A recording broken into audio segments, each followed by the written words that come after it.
Hey, what's up everyone, and welcome back to part 2 of my video series of where I would move if I was moving to Charleston in 2025. In the first video, I covered the best places to live for families and young professionals. If you haven't watched it yet, make sure you check it out. In this video, I'm going to cover the most affordable places to live in Charleston and the areas with the highest growth potential. So let's dive right in. Now just keep in mind, affordability is usually the focal point when people are purchasing a home, but also another determining factor is crime and safety, because if you don't feel safe in where you live, then you're not going to want to stay there long term. I bring this up because the first two places I'm going to talk about are the most affordable in the entire Charleston metro, but also have the most varied neighborhood quality. This doesn't mean they're bad places to live or that you should avoid them, because if that was the case, I wouldn't spend time making a video about them. It just means that being selective about where you choose to live is going to be an important factor, and that's why working with an experienced realtor is key. Not only can I point you in the right direction, but I can also help you find the best place to live for you and your personal situation. So if affordability is a top priority for you, then you'll be happy to know I did most of the heavy lifting in terms of research. I used the last year's of sales data in our MLS to give you a better idea for home prices and cost of living scores from bestplaces.net. I do want to mention that home prices and cost of living expenses are always fluctuating, but using my experience as a realtor, these are the places I would actually recommend.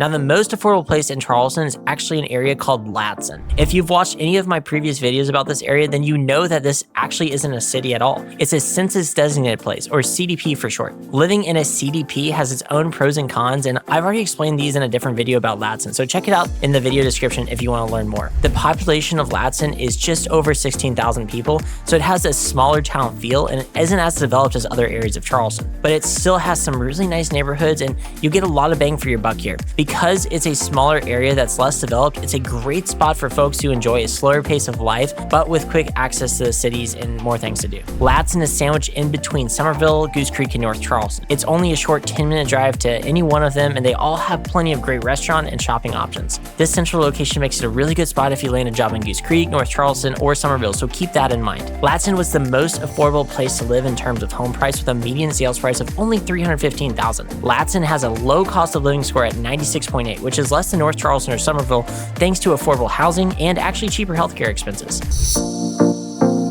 Speaking of North Charleston though, this is the next most affordable city on my list. The city is the third largest in South Carolina, right behind Columbia and Charleston itself, with a population of around 121,000 people. North Charleston has some great amenities that make it a fun place to live if you want plenty of things to do. It has great shopping options, tons of great bars and restaurants, and if you enjoy sporting events or concerts, the Coliseum here is amazing. On top of all of this, there are a lot of great festivals and events happening all around the city as well. North Charleston is often referred to as the industrial neighbor of Charleston because it's where the Charleston port is located, as well as major manufacturers. Its roots go back, decades, and we're grounded in a blue-collar workforce with major manufacturing and distribution centers that still exist today. One of the best pros of North Charleston is that it's very close to the peninsula. With usual traffic, you're only looking at like a 15-minute drive to downtown Charleston, though it does depend on where you're starting from. Some of the largest employers in the state are located in North Charleston, to include Boeing, Mercedes-Benz, the military, and the international airport. But industries like healthcare and tech are making their way in as well. Recently, Roper St. Francis announced a new $1 billion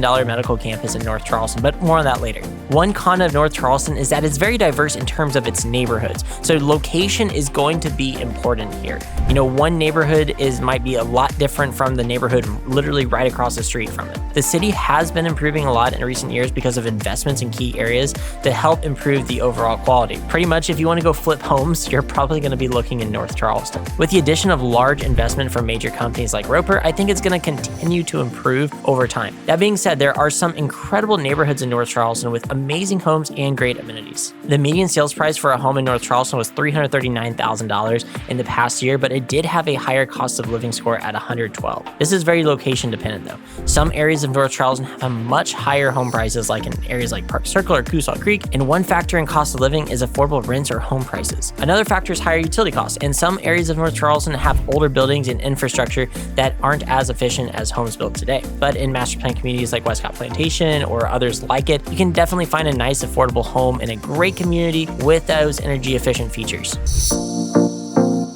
next affordable city I would move to in 2025 is Goose Creek, and this is one of my favorite cities in all of Charleston. In fact, when I first moved to Charleston years ago, I actually bought my first house in Goose Creek. This town has nice neighborhoods at affordable prices. You get more bang for your buck here in terms of home sizes, and this makes it appealing for families. The Navy side of Joint Base Charleston is located here as well, so if you're working on that base, then I would highly recommend it. The population of Goose Creek is just over 49,000 people, so it's a great middle ground between Ladson and North Charleston. The town has plenty of grocery options and restaurants, but if you want a fun night out in a bigger city, North Charleston and the peninsula are only a short drive away. And if you love the outdoors, there's plenty of great stuff to do around Goose Creek. Central Creek Park is one of the most popular parks in the area and has a large playground, splash pad, pickleball courts, basketball courts, and sand volleyball courts. The Goose Creek Reservoir is nearby, so if you enjoy spending time on the water and doing things like boating or kayaking or fishing, then this is a great spot to go too. The Crowfield Golf Club is a highly rated golf course and is right in the heart of Goose Creek as well. Also, the city just recently finished the Joseph S. Danning Amphitheater in 2024, so we can expect more community events and concerts coming to the area.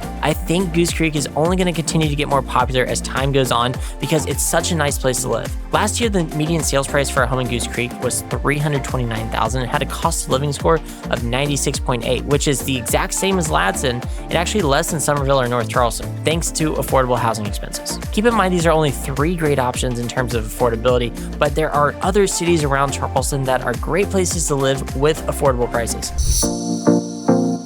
Next, I want to shift gears and briefly talk about the areas with the highest growth potential. Now, growth is important because it indicates how popular an area is becoming. This affects home appreciation, job opportunities, economic stability, cost of living, and infrastructure. If you're the average home buyer who wants the best chances of appreciating your home's value, or you're a real estate investor who wants to make some extra money, then you should be looking at areas like Mount Pleasant, North Charleston, Summerville, and Moncks Corner. If you watched part 1 of this series, then you should already know that Mount Pleasant is one of the most popular cities in Charleston. If you haven't watched part 1, make sure you check it out because I'm only going to talk about Mount Pleasant very briefly here. The median sales price for homes in Mount P were up 16% in March 2025 compared to March of 2024. Both the north and south parts of Mount Pleasant are great investments for homeowners because the demand isn't going to slow down anytime soon, and it has constrained supply. And that's so important. When you have constrained supply and increasing demand or sustained demand, you tend to see outsized home appreciation. Now moving on, let's talk about North Charleston. Earlier I mentioned that Roper St. Francis is building a $1 billion medical campus, and this is going to dramatically change the area once it's completed. The current goal is to have it done by June 2029, and